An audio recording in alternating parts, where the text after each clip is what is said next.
This chapter will go over enabling a couple different user preferences. I have a few custom settings that are strictly my preference, but there's a few I think everyone should enable.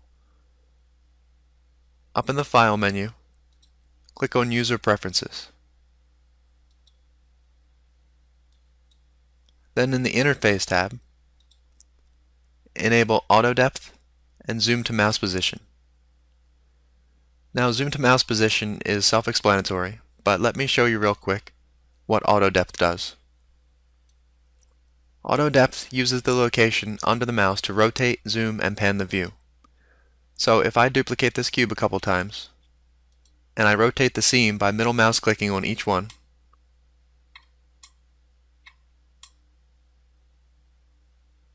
you'll see the scene rotates around the part of each cube I clicked on.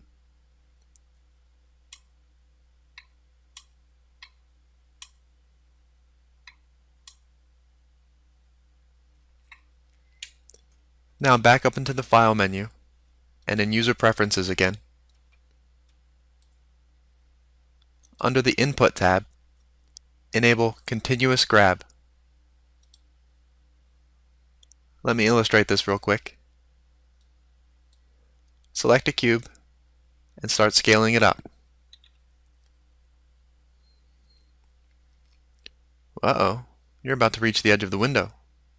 That's alright. With this enabled, it'll just teleport to the other side, and you can continue scaling up endlessly.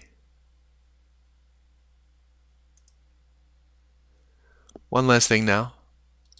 Back in the User Preferences, under the System tab, enable VBOs. This basically makes complex scenes faster and easier to work with. Since our car is going to have quite a lot of detail, we're going to need that extra speed. And now at the bottom left of the User Preferences window, click on Save as Default to save those changes.